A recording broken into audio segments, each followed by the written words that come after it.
Florian, vous êtes bien Florian, d'accord? Et c'est Carbone 4. Carbone 4 qu'on connaît, panorama rapide, la situation climatique présente et future. Merci beaucoup. Merci à tous d'être là. Je voulais en fait prendre quelques pas de côté ou quelques pas en amont même pour réfléchir à la situation dans laquelle on se trouve. On parle d'optimisation, on parle de digitalisation, on parle de transformation, on parle de disruption. Mais tous nos business, toute notre activité et toute notre vie, elle s'inscrit dans un environnement qui nous est donné et qu'on est en train d'exploiter. Le but n'est pas de juger personne, c'est simplement de faire un petit panorama de ce qui nous attend. C'est bien ça. Et l'idée, c'est de réfléchir un tout petit peu à comment, donc l'idée future, à comment la data peut nous aider à nous adapter à ces changements. Et avant de réfléchir à ça, il faut aussi comprendre ces changements et comprendre les risques auxquels on va être soumis. Alors, juste un petit préambule, il va y avoir beaucoup d'évidence dans ce que je vais dire, mais le fait d'avoir discuté avec beaucoup de monde depuis quelques années me fait penser qu'il est toujours bon de répéter ces évidences. Voilà. Le changement climatique, c'est maintenant. Quand on parle de changement climatique, on ne parle pas de quelque chose qui va se passer à la fin du siècle. On observe déjà partout dans le monde, pour beaucoup d'aléas climatiques, des tendances qui sont statistiquement significatives. Donc on voit une augmentation des vagues de chaleur, on voit une augmentation des sécheresses. On ne le voit pas encore pour tous les aléas climatiques, mais juste un petit exemple. La canicule de 2003 est actuellement 2 fois plus probable qu'en 2003. On a passé 15 ans. Donc quand on parle d'optimisation et de choses comme ça, et de business plan à 5, 10 ou 20 ans, il faut clairement intégrer ces problématiques.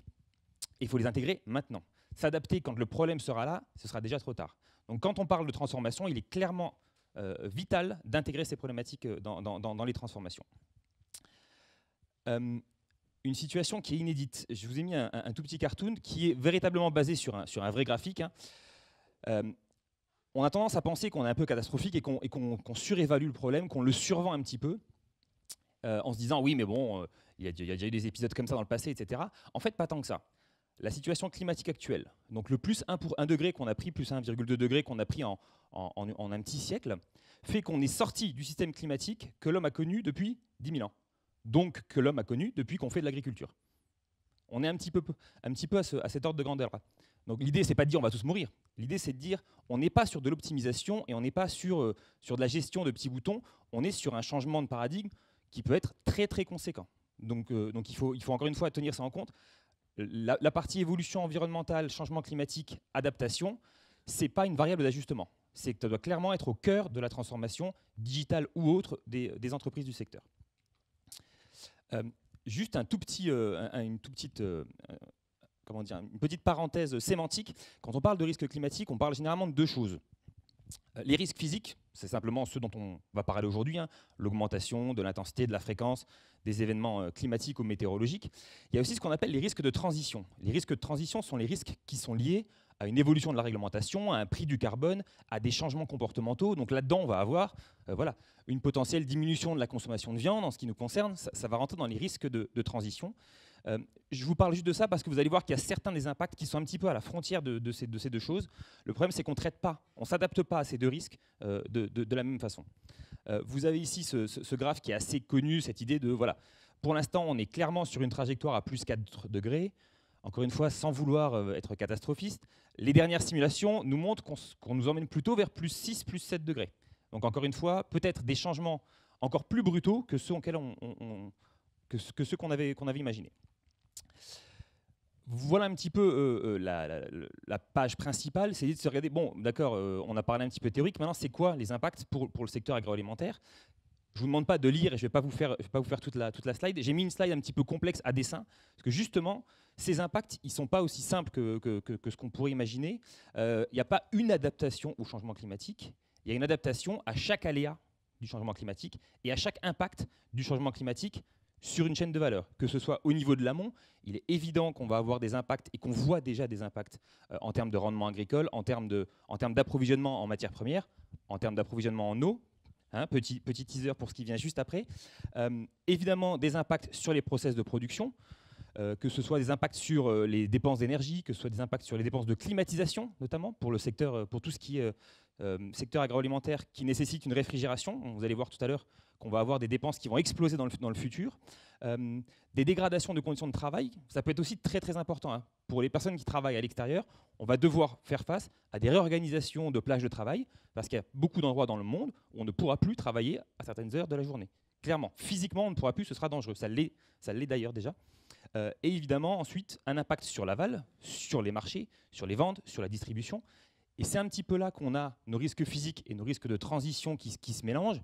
Parce que mon évolution sur les marchés, elle peut être à la fois liée à des gens qui arrêtent de manger de la viande pour des problématiques environnementales, mais elle va être aussi liée à l'évolution des conditions climatiques, environnementales. Globalement, on vendra plus de bière et moins de soupe. C'est une évidence, mais de ma petite expérience, le secteur agroalimentaire n'a pas véritablement pris ça en compte, en tout cas de manière quantitative. On se base sur la façon dont on a travaillé au cours des dernières décennies, mais on va avoir des effets de seuil, on va avoir des évolutions majeures qui font qu'il y a des business qui vont être complètement changés à horizon 10, 20, 30 ans. Donc on est clairement sur des transformations qui sont longues et qu'il faut engager le plus tôt possible. Juste pour finir sur cette partie un petit peu pessimiste, l'autre idée c'est de se dire oui, bon, globalement, nous, on est à peu près à l'abri. En France, on est en Europe, on est à des latitudes tempérées, on est un pays développé. Ce n'est pas nous qui allons être touchés le plus. Peut-être que ce n'est pas nous qui allons être touchés le plus, ça n'empêche qu'on va être touchés. Je vous ai juste mis quelques chiffres clés comme ça qui sont issus de différents rapports sur l'état de la France en 2050. Hein. Et on a, voilà, c'est ce que je vous disais, donc des précipitations qui augmentent, certes, des rendements agricoles qui stagnent ou diminuent. Il n'y a aucune augmentation de rendement agricole qui est prévue dans le futur. Hein. Je tords le cou à une idée reçue disant que plus de CO2, c'est plus de photosynthèse et plus de rendement. Ça marche sur le tout début de l'augmentation du CO2. Ensuite, ça s'effondre à cause de la hausse de la température, de la baisse des précipitations et ce genre de choses. Des feux de forêt qui vont être catastrophiques dans le sud, potentiellement, encore une fois. Hein. Je ne m'étends pas sur les ressources dans les nappes, on va en parler juste après. En revanche, je m'étends un tout petit peu sur les dépenses de climatisation. On va avoir forcément une baisse des dépenses de chauffage, ça c'est clair. Mais on va avoir une multiplication sur toute la France, à horizon 2050, par 2 ou par 3 des dépenses de climatisation. Et c'est aussi lié aux dépenses de réfrigération. Hein. Donc pour certains business, que ce soit même en dehors du secteur de l'agro, hein, pour des réseaux, pour des choses qui nécessitent une température optimale, on va avoir des dépenses qui vont se chiffrer en millions, en dizaines de millions également. Et comme je n'ai pas forcément envie que vous me détestiez, je me suis dit que j'allais finir par une bonne note. Il y a effectivement quelques opportunités à saisir, même si globalement la situation n'est pas forcément rose, mais pour certains business, il y a forcément des opportunités à saisir. La bière versus la soupe, on en a parlé. Il y a les transformations de business, où forcément, celui qui fait, ou si on se transforme d'un magasin de vente de ski à un magasin de vente de chaussures de randonnée, on a une opportunité qui se crée, puisqu'on va plus souvent aller à la montagne faire de la randonnée. Et ce dont je voulais vraiment parler, c'est cet effet pionnier, en fait. Ce côté, les premiers qui vont faire la démarche d'adaptation, ça va être en fait ceux qui vont survivre, clairement. Puisque cette démarche est tellement longue qu'il va falloir être les premiers pour basculer directement du bon côté. Et on va avoir une très forte sélection en fait, des business à cause de ces problématiques. Donc allez-y, n'attendez pas.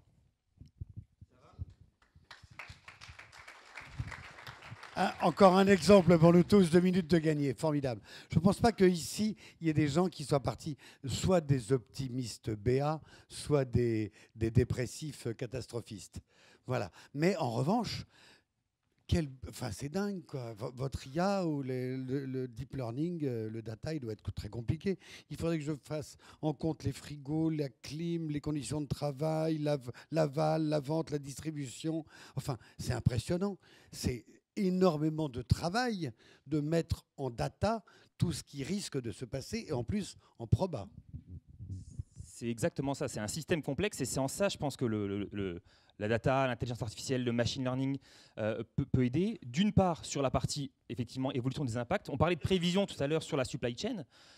Là où l'IA est beaucoup utilisée, alors je prêche pour ma paroisse, en climato et en météo, c'est pour améliorer les modèles à ce qu'on appelle moyen terme.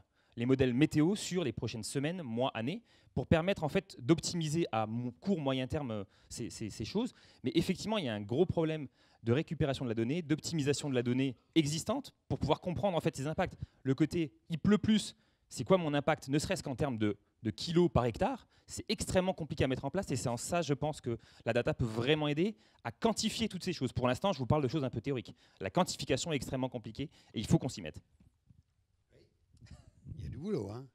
Quand on voit une seule donnée qui change, par exemple le prix du pétrole, tout bêtement, rien que les conséquences que ça a, mais sur des tas de domaines et en cascade et croisés, Bon, merci. Alors, on va passer de ce budget. Mais on adore vous haïr. On adore vous détester. L'apporteur de mauvaises nouvelles.